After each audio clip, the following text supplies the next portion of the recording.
சிலர் பாருங்கள், சரியாக நம்ம உடலை சரியான நேரத்தில் அதை பராமரிக்கிறது இல்லை, சரியான சாப்பிட வேண்டிய நேரத்தில் சாப்பிட்றதில்ல, என்ன சாப்பிட்ணும் அப்படிங்கிறதெல்லாம் தெரியல. அதனால தான் சரீரத்தில் ஒரு சிலர்லாம் கேட்கும்போதெல்லாம் அவங்க சொல்கிற காரியம், எனக்கு நோய் எதிர்ப்பு சக்தி குறைவாக இருக்குன்னு டாக்டர் சொல்கிறாங்க. என்ன சொல்கிறாங்க? நோய் எதிர்ப்பு சக்தி குறைவாக இருக்குன்னு சொல்கிறாங்க அப்படின்னு அடிக்கடி இந்த வார்த்தையெல்லாம் கேட்குறேன். அப்போ இந்த கால வேளையில் கொஞ்ச நேரம் நம்ம என்ன சாப்பிடணும், என்ன சாப்பிடக்கூடாது, இங்கே நல்லா கவனிச்சுங்க. இந்த முன்னாடி உட்கார்ந்துருக்கிற ஆளெல்லாம் இங்கே கவனி, உங்களுக்காக தான். என்ன சாப்பிடணும், என்ன சாப்பிடக்கூடாது இல்லையா? ஏன்னா நம்முடைய உடம்பு இருக்கு இல்லையா, நம்ம உடம்பு பாருங்கள் என்ன சொல்கிறாங்கன்னா, இந்த பூமியில் 92 விதமான தாதுக்கள் இருக்குதான். பூமியில் என்ன இருக்குது? எலிமெண்ட்ஸ், தாதுக்கள்னா கால்சியம், பாஸ்பரஸ் இல்லையா, பொட்டாசியம், அப்புறம் ஆமாம் சொல்ல நீங்கள் பாட்டு சொல்லிக்கிட்டே இருப்பீங்க. எத்தனை? கிட்டத்தட்ட 92 தாதுக்கள் இந்த பூமியில் இருக்குதான். நல்லா கவனிங்க, நம்ம உடம்பில் 60லேருந்து 70 தாதுக்கள் ஆனது நம்ம உடம்பா. நம்ம உடம்புல எத்தனை தாதுக்கள் இருக்குது?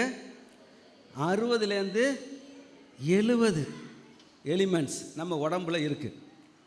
அப்போ பாருங்கள், பைபிளை வாசிக்கிறோம், ஆண்டவர் மனுஷனை எங்கேருந்து எடுத்து படைச்சாராம்? மண்ணிலிருந்து எடுத்து ஆதாமை உண்டாக்குனான். பாருங்கள், மண்ணில் இருக்கிறதும் நம்ம உடம்புல இருக்கிறதும் இல்லை, பார்த்தீங்களா? அப்போ கிட்டத்தட்ட 60லேருந்து 70 தாதுக்கள், அந்த கெமிக்கல் எலிமெண்ட்ஸ் தான் நம்ம உடம்புல இருக்குதா. அதில் மேஜராக ஆக்சிஜன், கார்பன், ஹைட்ரஜன், நைட்ரஜன் இதெல்லாம் மேஜர் எலிமெண்ட்ஸ் சொல்கிறாங்க. அதே போல் நம்ம உடம்புக்கு அதிக அளவில் தேவையான அந்த எலிமெண்ட்ஸ் தாதுக்கள் calcium, phosphorus, potassium, sodium, magnesium, sulphur. அதுக்கப்புறம் அதுக்காட்டில் கொஞ்சம் கம்மி நம்முடைய உடம்புக்கு தேவையானது இரும்பு, சிங்க், காப்பர், அயோடின், செலினியம் இப்படின்னு சொல்லிகிட்டே இருக்கிறாங்க பாருங்கள். அப்போ இவ்வளவும் நம்ம உடம்புக்கு என்ன தேவை? அப்போ இதெல்லாம் குறையும் போது தான் நம்ம உடம்புல என்ன வருது? வியாதிகள் வருது, சோர்வு வருது, பலவீனம் வருது. அப்போ இதெல்லாம் நம்முடைய உடம்புக்கு தேவை, அப்போ நம்ம உடம்புக்கு தேவையான சத்துக்கள் 7 சொல்கிறாங்க. 7 விதமான சத்துக்கள் நம்முடைய உடம்புக்கு தேவை. தினமும் அவைகள் நம்முடைய சரீரத்துக்கு உடம்புக்கு தேவை. முதலாவது கார்போஹைட்ரேட்னா மாவு சத்து. என்னது? மாவு சத்து. இது எதுக்கு அப்படின்னா, நம்முடைய உடலுக்கு இதுதான் எனர்ஜி, சக்தி. நம்ம போக வர, வேலை செய்ய, பேச, உடல் அசைவு, இது எல்லாவற்றுக்கும் என்ன தேவை? சக்தி, எனர்ஜி தேவை. உங்களுக்கு எனர்ஜி இருந்ததுனால தான் நீங்கள் எங்கே வந்திருக்கீங்க? சொல்லுங்கள். ஆலயத்துக்கு வந்துருக்கீங்க. ஆனால் கொஞ்சம் வயசு ஆகும்போது உடம்பில் அந்த உடலுக்கு தகுந்த மாதிரி சில பலவீனங்கள்லாம் வரதான் செய்யுது. அப்போ நமக்கு தேவையானது சத்து. முதலாவது மாவு சத்து. இந்த மாவு சத்து எதில் இருக்குது? அரிசி, கோதுமை, உருளைக்கிழங்கு, கம்பு, ராகி, காய்கறி, பழங்கள், இவைகளெல்லாம் என்ன இருக்குது? இந்த மாவு சத்து. அப்போ தினமும் இந்த மாவு சத்து நமக்கு அவசியம். சுகர் இருக்கிறவங்க இதை கொஞ்சம் என்ன செய்யணும்? குறைச்சி. எதை குறைச்சி? அந்த அரிசியை குறைச்சி, சாதத்தை குறைச்சி, ஒரு தட்டு இருக்குன்னா தட்டை 3 ஆக்கி, அதில் ஒரு பங்கு தான் சாதம், இன்னொரு பங்கு காய்கறி, இன்னொரு பங்கு பழம் அப்படின்னு சொல்லிட்டு 3ல் 1 பங்கு தான் என்ன செய்யணும்? சாதத்தை எடுத்துக்கணும். சரி, அது சுகர் இருக்கிறவங்க பாருங்கள். சரி, அப்போ இந்த இது ஒரு மொத்தம் 7ல் 1 சொல்லியிருக்கிறேன். கார்போஹைட்ரேட், இது மாவு சத்து. இது நம்ம உடம்புக்கு தேவை, எனர்ஜி தான், நமக்கு சக்தியை கொடுக்குது. 2வது புரதம், புரோட்டீன்னு சொல்லுவாங்க. புரத சத்து சொல்லுங்கள். புரோட்டீன். இது எதுக்கு? இந்த புரோட்டீன்னா நம்முடைய செல்கள் உருவாகணும். ஏன்னா ஒவ்வொரு நாளும் லட்சக்கணக்கான செல்கள் செத்து, லட்சக்கணக்கான செல்கள் என்ன செய்யுது? புதுசாக உருவாகுது. அப்போ இந்த செல்கள்லாம் பழுது நீக்கிறதுக்கும், செல்கள் உருவாகவும், இந்த தசை வளர்ச்சி, ஹார்மோன் அது ரொம்ப முக்கியம் உடம்புக்கு. அதெல்லாம் உருவாக்குறதுக்கு இந்த புரோட்டீன் ரொம்ப அவசியம். இந்த செல்கள் அப்படின்னா, செல்லுன்னா நம்ம கண்ணால் என்ன செய்ய முடியாது, ஒரு தனி செல்லை ஒரு கண்ணால் பார்க்க முடியாது. ஆனால் நம்முடைய உடம்பே என்ன தான், செல்களால் ஆனது. எத்தனை செல்லு தெரியுமா? அவங்க சொல்கிறாங்க 37 ட்ரில்லியன் செல்களால் ஆனது தான் நம்ம உடம்பு. 37 ட்ரில்லியன்னா 31 ட்ரில்லியன்கிறது 1,00,000 கோடி. 37 ட்ரில்லியன்னா என்ன, இது கூட 37 லட்சம் கோடி. நம்ம உடம்புல எத்தனை செல்கள் இருக்குது? 37 லட்சம் கோடி. 1,00,000 கோடி 2,00,000 கோடி இல்லை, 37 லட்சம் கோடிகளால் ஆனதான் என்னது, இந்த செல்கள். நம்ம உடம்பெல்லாம் செல் தான். இந்த செல்லெல்லாம் ஒன்றா, பல செல்கள் ஒன்றா செய்யும்போது அது திசுக்கள்னு சொல்கிறாங்க. அந்த திசுக்கள்லாம் அதே விதமான திசுக்கள்லாம் ஒன்றா சேர்றது தான் ஒரு ஆர்கன். லிவர் அப்படி இருக்குன்னா பல கோடிக்கணக்கான செல்கள், அதெல்லாம் திசுக்கள், அது ஆனது தான் ஒரு ஆர்கன். இந்த பல ஆர்கன் எல்லாம் சேர்ந்தது தான் ஒரு உயிர்.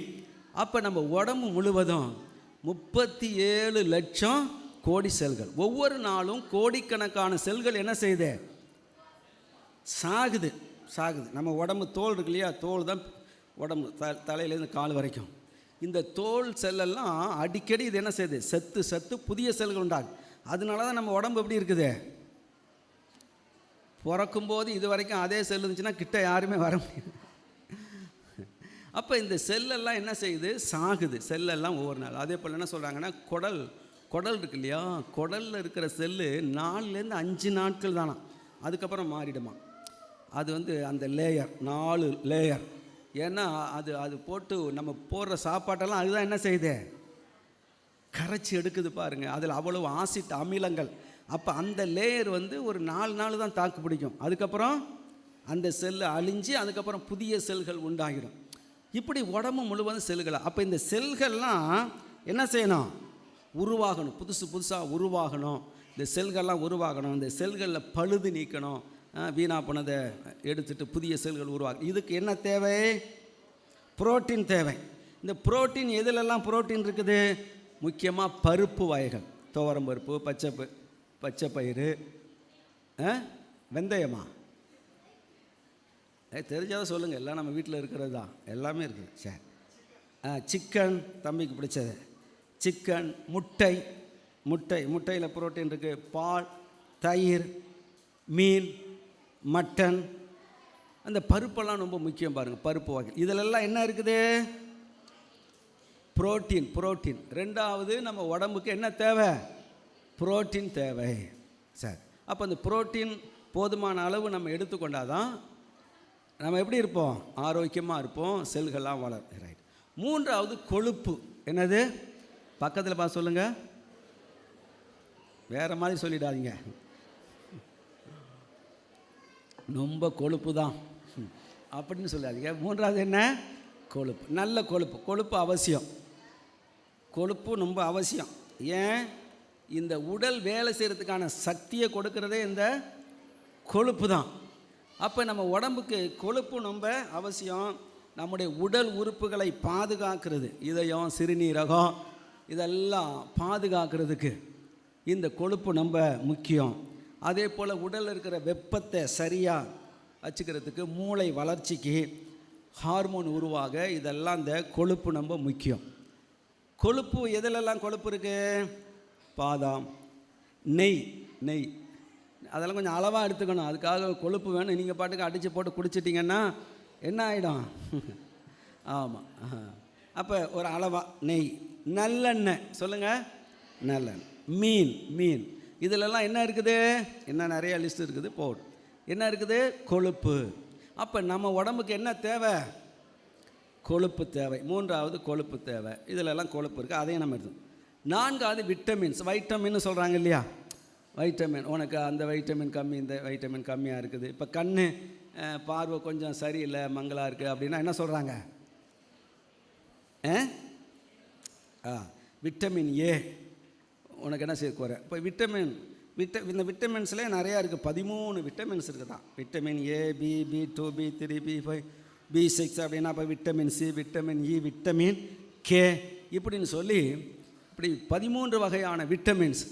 அப்போ இந்த விட்டமினும் நம்முடைய உடம்புக்கு தேவை. ஏன்? நம்ம கண் நல்லா இருக்கிறது, கண் பார்வைக்கு விட்டமின் ஏ. அப்போ எனர்ஜி, நரம்பு நல்லா இருக்கிறதுக்கு, ரத்தம் நல்லா இருக்கிறது விட்டமின் பி. நோய் எதிர்ப்பு சக்தி, இதுக்கு ரொம்ப முக்கியம் விட்டமின் சி. நோய் எதிர்ப்பு சக்தி ப்ளஸ் காயம், ஒரு காயம் பட்டுச்சுன்னா அந்த காயம் ஆறணும். அதுக்கெல்லாம் என்ன தேவை? விட்டமின் சி தேவை. அதே போல் விட்டமின் டி வந்து எலும்பு நல்ல பலமாக இருக்கிறதுக்கு, எலும்பு நல்ல பலமாக இருக்குது. நம்ம உடம்புல எலும்பெல்லாம் இருக்குல்ல, எலும்பெல்லாம் இருக்குது. அப்போ அந்த எலும்பெல்லாம் நல்லா ஸ்ட்ராங்காக இருக்கணும்னா என்ன தேவை? விட்டமின் டி தேவை. அதே போல் செல் பாதுகாப்பு விட்டமின் இ. ரத்தம் உறைதல், ஒரு காயப்பட்டுச்சு உடனே ரத்தம் கொஞ்சம் நேரத்தில் என்ன செஞ்சிடணும்? உறைஞ்சிடணும். அப்படின்னா உடம்புல இருக்க ரத்தம்லாம் என்ன செஞ்சிடும்? வெளியில் வந்துடும். அப்போ ரத்தம் உறைவதற்கு என்ன? விட்டமின் கே, அது தேவை. அப்போ இத்தனை விதமான இந்த விட்டமின்ஸ் எல்லாம் நம்முடைய உடம்புக்கு தேவை. இந்த விட்டமின்ஸ் எல்லாம் எதில் இருக்குது அப்படின்னா கேரட்டு, கீரையெல்லாம் கேள்விப்பட்டீங்களா? சாப்பிட்றீங்களா? என்ன ஒன்று எல்லாம் அமைதியாக இருக்கீங்க? என்ன பாஸ்டர் ஏதாவது பிரசங்கம் பண்ணுவார்னு பார்த்தா இன்றைக்கி என்னமோ சொல்லிகிட்டு இருக்கிறாரு. என்ன சார் அவசியம் தானே? இதுவும் அவசியம் தானே சார்? நல்லா கவனி தம்பிங்க, முன்னாடியெல்லாம் உட்காந்துருக்காலாம் கவனி. கீரை, பருப்பு, முட்டை, நெல்லிக்காய், ஆரஞ்சு, எலுமிச்சம்பழம். விட்டமின் டி வந்து சூரிய ஒளி. சூரிய ஒளியில் 10 நிமிஷம் நின்னாக்கா விட்டமின் டி உடம்புல போதுமான அளவுக்கு வந்துடுமா. பால், விதைகள், பச்சை காய்கறி, இதெல்லாம் எதில் இருக்குது? விட்டமின்ஸ். அப்போ நம்ம உடம்புக்கு தேவையான இந்த விட்டமின்ஸும் நமக்கு ஒவ்வொரு நாளும் தேவையாக இருக்கிறது. 4 சொல்லியிருக்கிறேன். முதலாவது கார்போஹைட்ரேட், 2வது புரோட்டீன், 3வது கொழுப்பு, 4வது விட்டமின்ஸ். சில நேரத்தில் இதெல்லாம் நம்ம சாப்பிடாததுனால தான் மாத்திரையாக வாங்கி என்ன செய்கிறோம்? சாப்பிட்றோம். பாருங்கள், சிலர் இந்த சாப்பாட்டில் கருவேப்பிலை போட்டு தாளிப்பாங்க. நானும் சிலர்லாம் பார்த்துருக்குறேன். எடுத்தொன்னுமே இந்த கருவேப்பிலை தான் என்ன செய்கிறது? இங்கே கவனி, கருவேப்பிலை என்ன செய்யணும்? சாப்பிடணும். எடுத்தோன்னு சில ஆட்கள் இருக்கிறாங்க பார்த்து, எடுத்தோன்னு கருவேப்பிலை தூக்கி போகிறோம், எடுத்தோன்னு அந்த சின்ன வெங்காயத்தை என்ன செய்கிறது? தூக்கி போகிறது. பூண்டு கிடந்துச்சுன்னா எடுத்தோன்னு தூக்கி போகிறது. இந்த கருவேப்பிள்ளையில் என்ன சத்து தன்மை இருக்குதா? கருவேப்பிலை சொல்கிறேன் பாருங்கள். கருவேப்பிள்ளையில் என்னென்ன இருக்குதுன்னா vitamin A, vitamin B, vitamin C, vitamin E. இவ்வளவும் எதில் இருக்குது? கருவேப்பிலையில். விட்டமின் ஏ கண் பார்வைக்கு, விட்டமின் பி வந்து நரம்பு நல்லா இருக்கிறதுக்கு, விட்டமின் சி நோய் எதிர்ப்பு சக்தி, விட்டமின் இ தோல் ஆரோக்கியத்திற்கு. இதெல்லாம் எதில் இருக்குது? கருவேப்பிலையில். அது மாத்திரம் இல்லை, கனிம சத்தும் இந்த கருவேப்பிலையில் இருக்குதான். கால்சியம், இரும்பு சத்து, பாஸ்பரஸ், மக்னீசியம், இதெல்லாம் எதில் இருக்குது? இதெல்லாம் பல ஆயிரம் கொடுத்து வாங்கணும் ஒரு 100 கருவேப்பிலை, அப்படி தானே? வா,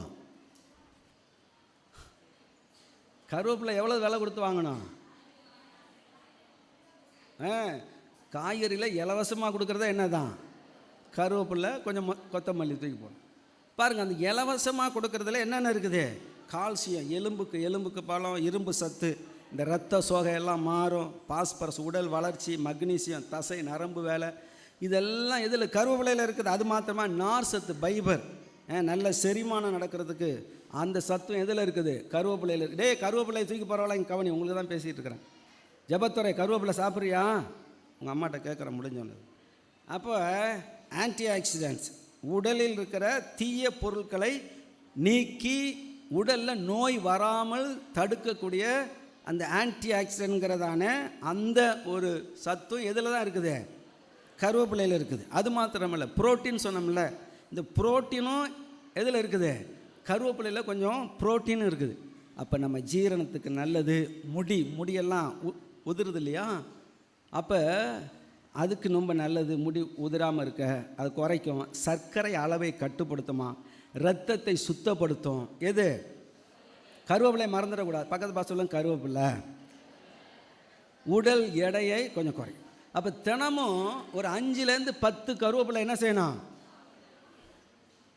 போகும்போது இங்கே இருக்கிற கருவேப்பிலையெல்லாம் யாரும் பிச்சுட்டு போயிடக்கூடாது. 5வது மினரல், தாதுக்கள். என்னது மினரல்? ஏற்கனவே சொன்ன இல்லையா, 60லேருந்து 70 வகையான அந்த தாதுக்கள் நம்முடைய உடம்புக்கு தேவை.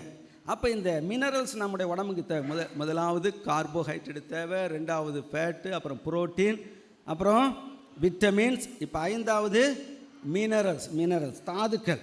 ஏன் அப்படின்னா இந்த எலும்பு நல்லா இருக்க, விசேஷமாக இந்த பல்லெல்லாம் நல்ல பலமாக இருக்கணும்.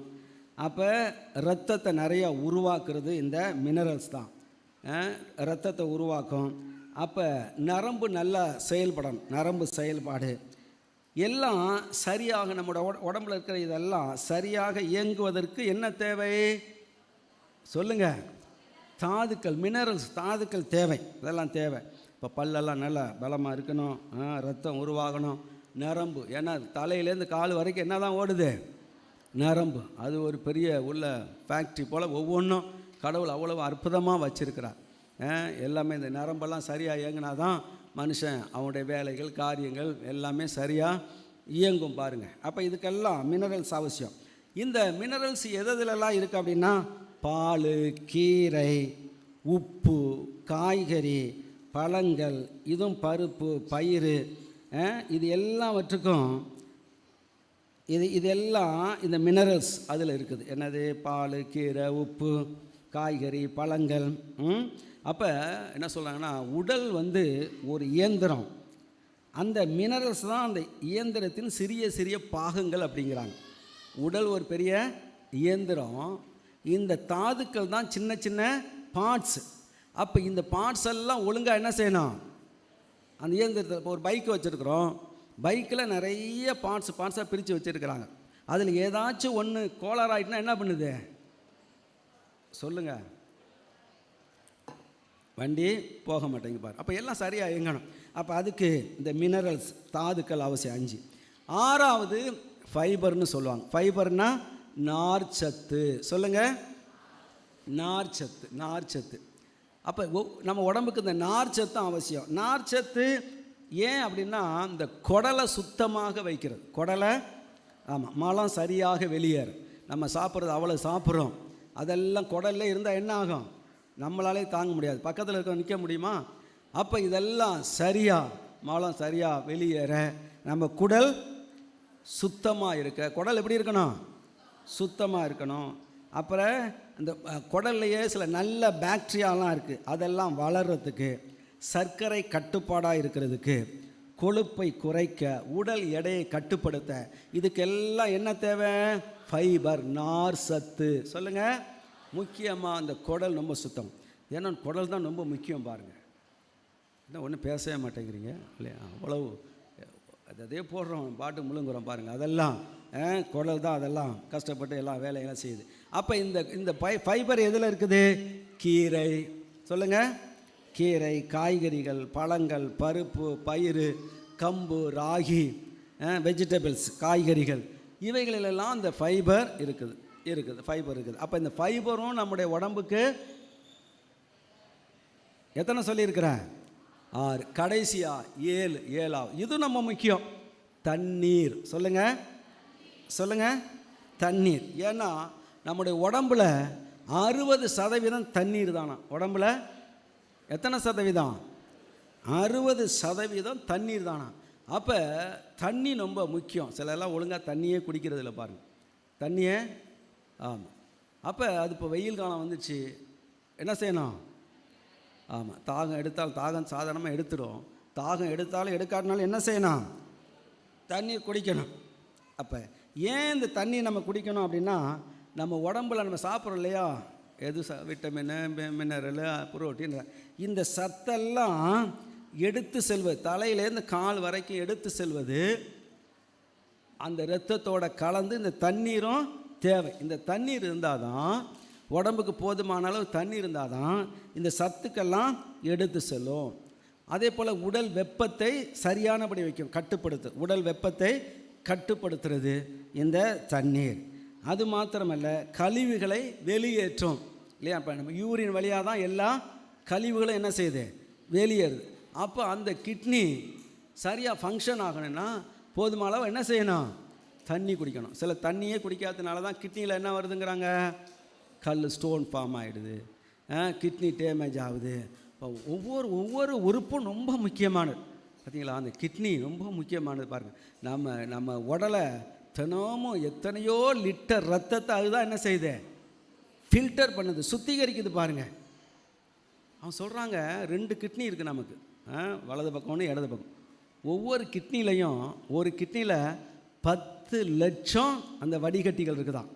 அது என்ன, நெஃப்ரான் சொல்லுவாங்களா? நெஃப்ரான் 10 லட்சம் வடிகட்டி. இந்த பக்கம் 10 லட்சம் வடிகட்டி, இந்த பக்கம் சின்ன வடிகட்டிகள். இதான் ரத்தத்தை வடிகட்டு. நம்ம தேவையில்லாத நச்சு பொருட்கள், நம்ம சாப்பிட்ற மாத்திரை, அது இது கழிவு எல்லாம், விஷம் இல்லையா, அதெல்லாம் ஃபில்ட்ரு பண்ணி யூரின் வழியாக என்ன செய்யுது?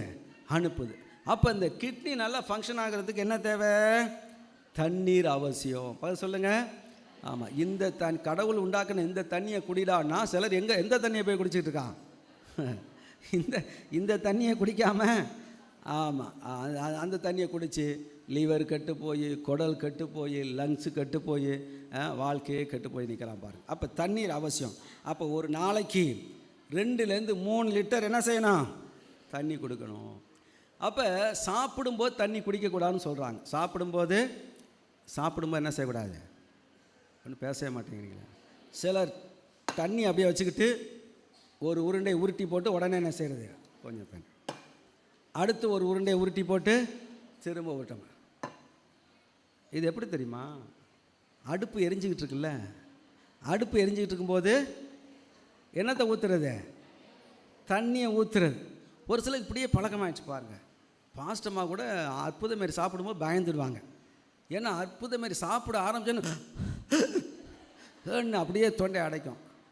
அம்மா சொல்லுவாங்க, தண்ணியை குடினா தண்ணியே குடிக்காது பாருங்கள். அதெல்லாம் நல்லா திறமையாக இருக்குது பாருங்கள். அவ்வளவு என்ன ஏப்பம் வந்தாலும் என்ன வந்தாலும் என்ன செய்யக்கூடாது? அதுக்கு பழக்கமாயிட்டு. நீங்கள் யாரும் அப்படி செய்யாதீங்க. நான் உங்களை யாரும் சாப்பிடும்போது விக்கல் வந்துச்சுன்னா, ஏதாவது பிரச்சனை வந்துச்சுன்னா, பாசு தான் சொன்னார் தண்ணி குடிக்க வேண்டான்னு, அதனால இருந்தாலும் அந்த ஆள் உயிர் போயிட்டு. காரணமே யார்? பழி எப்படி நம்ம மேலே போட்டுறாதீங்கப்பா. ஒருவேளை விக்கலை வந்து தொண்டை அடைச்சுன்னா என்ன செய்யணும்?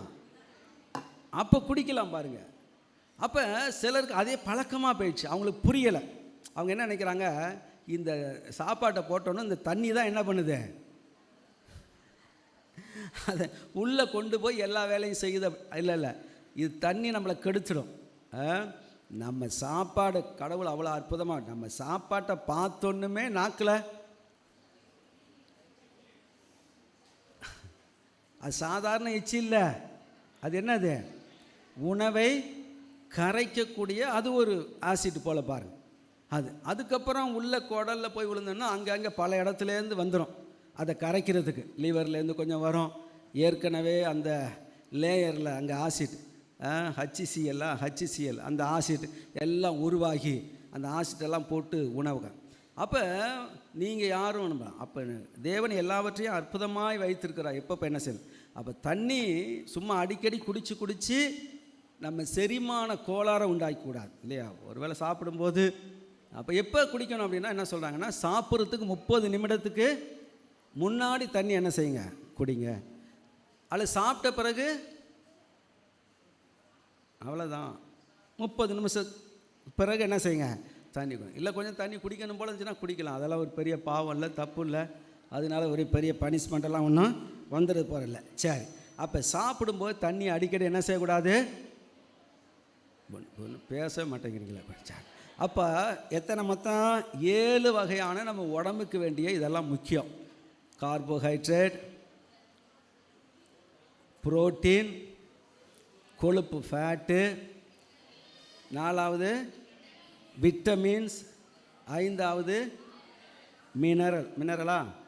மினரல் தாதுக்கள், 6வது ஃபைபர் நார்சத்து, 7வது தண்ணி. அப்போ தினமும் இதில் எல்லாத்துலேயும் இப்போ இந்த உணவுகள் எல்லாத்துலேயும் கொஞ்சம் கொஞ்சம் ஏன்னா நம்ம உடம்புக்கு அவ்வளவும் தேவை. அப்போ இவ்வளவும் உடம்புல இருக்கும்போது தான் அந்த உடம்பு சரியாக என்ன செய்யும்? பேசவே மாட்டேன், சொல்லுங்கள், பேசுங்க. அந்த உடம்பு சரியாக இயங்கும். சரி, இன்னும் ஏகப்பட்ட காரியங்கள் இருக்குது. சரி, அப்போ இது போல் வகையில் சாப்பிடணும். எது சாப்பிடக்கூடாது? என்ன பொருள் அதிகமாக சாப்பிடக்கூடாது சொல்லுவாங்க? ஜங்க் ஃபுட்டு அப்படிம்பாங்க. என்ன ஃபுட்டு? Junk food. அது என்ன ஜங்க் ஃபுட்டுன்னா? Fast food. Fast food, pizza, burger, chips வகை. சிப்ஸு இங்கே சிப்ஸு சாப்பிட்றாலாம் கவனி. சிப்ஸு, அப்புறம் 10 ரூபா என்ன குர்கரையா? குர்கரே, மர்கரே, அப்படி இப்படின்னு போட்டு ஏகப்பட்டது. ஏன் அதெல்லாம் அதிகம் சாப்பிடக்கூடாது அப்படின்னா, அதில் சுவை இருக்கும், அதில் ஒன்றும் சத்து இல்லை. சொல்லுங்கள். சுவை இருக்கும், அதில் ஒன்றும் சத்து இருக்காது. அதில் அதிகமாக என்ன இருக்குது? அதிலெல்லாம் என்ன இருக்குது? உப்பு. என்னது? அதிக உப்பு. எண்ணெய். சொல்லுங்கள். எண்ணெய், ஆயில், உப்பு. நம்ம நாக்குக்கு டேஸ்டான சில கெமிக்கல்லாம் அதில் போட்டு கலந்து அதுக்கு சிலர் அப்படியே என்ன செய்கிறாங்க? அடிமையாகிறாங்க. இது போய் நம்முடைய குடலை என்ன செய்யுது? பாதிக்குது. நமக்கு தேவையான சத்து இல்லாதபடிக்கு இவைகள் அதையெல்லாம் செஞ்சுட்டு என்ன செஞ்சது? அழிச்சிடுது. அப்போ உடல் எடை கூடும், இதய நோய் ஆபத்து வரும். இந்த அதிக சர்க்கரை உணவுகள், அதே போல் கேக்கு, பிஸ்கட்டு, சாக்லேட்டு, இதெல்லாம் கூட சாப்பிடக்கூடாதுங்கிறாங்க. அதிகமாக பிஸ்கட்டே சாப்பிட வேண்டாங்கிறாங்க. ஏதோ ஒரு 2 பிஸ்கட்டு சாப்பிடும். ஏன்? பிஸ்கட்டில் என்ன இருக்குது? பிஸ்கட் எதில் செய்கிறாங்க? மைதா. அப்போ அந்த மைதா உடம்புக்கு அவ்வளவு நல்லதில்லை. அதில் எந்த விதமான நன்மை. அதனால் இந்த பிஸ்கட்டு, கேக்கு, சாக்லேட்டு, அதே போல் சிப்ஸு, பஜ்ஜி, வடை, அந்த எண்ணெயில் போட்டு பொரித்த காரியங்கள் ஏதோ எப்போயோ ஒரு நாளைக்கு சாப்பிட்லாம். அதுக்காக ஒன்று அப்படியே சாப்பிடாம எப்போயோ ரேராக என்ன சாப்பிட்றோம்? ஃப்ரை ரைஸு, இதெல்லாம் ஏதோ ஒரு மாதத்துக்கு ஒரு தடவை. சிலர்லாம் பார்த்தா தினமும் என்ன தான் சாப்பிட்றது? சிக்கன் ஃப்ரை ரைஸு, தினமும் வெஜ்ஜு ஃப்ரை ரைஸு, முட்டை ஃப்ரை ரைஸு, அதையே தின்னு அது உடலுக்கு என்னது? அதனால் உடலில் என்ன இல்லை? எந்த விதமான சத்து இல்லை. அதனால தான் நோய் எதிர்ப்பு சத்துலாம் குறையுது. போதுமான சத்து இல்லை. அதுக்கே அடிமை ஆகிடுறாங்க. அப்போ ஸ்நாக்ஸு என்ன சாப்பிட்லாம் அப்படின்னாக்கா, சுண்டல், வேர்க்கடலை. இங்கே நல்லா கவனி. என்ன சாப்பிட்லாம்? கடலை மிட்டாயி, எள்ளு மிட்டாயி, நிலக்கடலை. அது பெரிய லிஸ்ட்டே இருக்குது. அதில் என்னென்ன சத்து இருக்குன்னு ஒரு பெரிய லிஸ்ட்டே இருக்குது பாரு. உப்பு கடலை, அதெல்லாம் நல்லது. அதில் அவ்வளவு சத்துக்கள் இருக்குது. வேர்க்கடலை, நிலக்கடலை, எள்ளு மிட்டாயி, கடலை மிட்டாயி, சுண்டல், இப்படி உடம்புக்கு இதெல்லாம் தேவையான இந்த ஸ்நாக்ஸ். இதை விட இந்த கடையில் விற்கிற இந்த 10 ரூபாய்க்கு 5 ரூபாய்க்கு விற்கிற, சொல்லு, நீ தான் சொல்லணும். இந்த என்னது தலகாணி பெருசு இருக்கு இல்லையா? இதெல்லாம் வாங்கி என்ன செய்யக்கூடாது? திங்கக்கூடாது. அப்படி தின்னுட்டு ஒரு சிலர்லாம் கஷ்டப்படுறாங்க. சபையிலே நான் பார்க்குறேன் ஒரு சிலர்லாம். அப்போ இதெல்லாம் உடம்புக்கு கேடு. கடவுள் நமக்கு ஞானத்தை கொடுத்துருக்கிறார், அறிவை கொடுத்து. அப்போ நம்ம உடம்பு தேவனுடைய ஆலயமாக இருக்கிறது. ஆமென். சரி, அப்போ இந்த சரி விகித உணவு எல்லாத்துலேயும் கொஞ்சம். அப்போ இதெல்லாம் நம்ம சாப்பிடும்போது இதெல்லாம் நம்முடைய உடம்புக்கு மிகவும் அவசியம், தேவை. சரியா? அப்போ இதெல்லாம் நீங்கள் மனசில் வச்சுக்கணும். இந்த 7ஐயும் மனசில் வச்சுக்கணும். இது நம்முடைய சரீரத்துக்கு ரொம்ப அவசியம், நம்முடைய உடம்புக்கு அவசியம். இது எதெல்லாம் இருக்குது? இதை தேடி எங்கேயோ போக வேண்டியது எல்லாம் நம்முடைய வீட்டிலையே நம்ம அனுதினமும் பயன்படுத்துகிறது தான். ஆனால் சரியானபடி அதை என்ன செய்யறதில்லை, பயன்படுத்தலை. ஏதோ ஒரு பொருளையே வாங்கி அதையே சாப்பிட்டுக்கிட்டு இருக்கிறோம். எல்லாத்துலேயும் காதில், இதில் எல்லாத்துலேயும் கொஞ்சம் இல்லையா?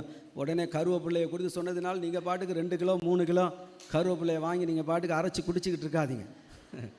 சும்மா டெய்லி ஒரு நாளைக்கு அவ்வளோதான் அது எடுத்துக்கும். இப்போ புரோட்டீன் இருந்தால் கூட அவன் கணக்கு என்ன சொல்கிறாங்கன்னா, உடம்புக்கு ஒரு நாளைக்கு இத்தனை கிராம் தான் புரோட்டீனை ஏற்றுக்கொள்ளும், அது போதும். அப்போ அதுக்கு மேலே அதிகமாக புரோட்டீன் எடுக்கும்போது அதெல்லாம் யூரினாக வெளியில் தள்ளிடும். சில இதெல்லாம் மட்டும் சேர்த்து வச்சுருக்கோம், இந்த ஃபேட் இது போல் சிலர்லாம் மட்டும் லிவர் சில இதெல்லாம் சேர்த்து வச்சுருக்கோம். அது தேவைப்படும் போது என்ன செய்யும், அதை கொடுக்கும்.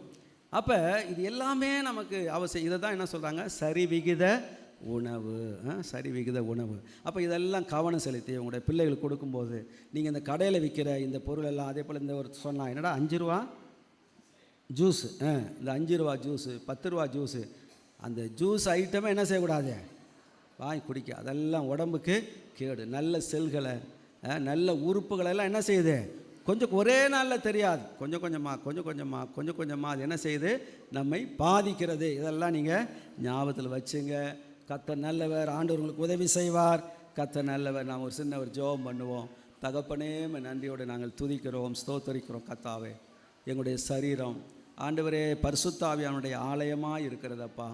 ஆண்டவரே தகப்பனே, இன்றைக்கும் அப்போ அநேகர் சரீரத்தில் பலவிதமான பலவீனத்திலையும் கஷ்டத்திலையும் நோயிலையும் இருக்கிறாங்கப்பா. தகப்பனே, வரும் நாட்களில் எதையெல்லாம் சாப்பிடணும், எதெல்லாம் சாப்பிடக்கூடாதுன்னு சொல்லி சாப்பிடக்கூடாதெல்லாம் விட்டு எதெல்லாம் சாப்பிடணும் அதை சரியான நேரத்துக்கு எல்லாவற்றையும் ஆண்டவரை எடுத்துக்கொள்ளவும், அவருடைய சரீரம் நல்ல சுகமாக இருக்கவும், ஆரோக்கியமாக இருக்கவும் கர்த்தர் நீர் உதவி செய்யும்படியாக ஜெபிக்கிறேன். பிரியமானவனே, உன் ஆத்துமா வாழ்கிறது போல நீ எல்லாவற்றிலும் வாழ்ந்து சுகமாயிரு என்று சொல்லியிருக்கிறீங்களப்பா. ஆவி, ஆத்துமா, சரீரத்தில் உம்முடைய பிள்ளைகள் சுகமாக இருக்கணும், பலமாக இருக்கணும். கர்த்தாவே, ஆசீர்வதியும் இயேசுவின் நாமத்தில் பிதாவே. ஆமென், ஆமென், ஆமென்.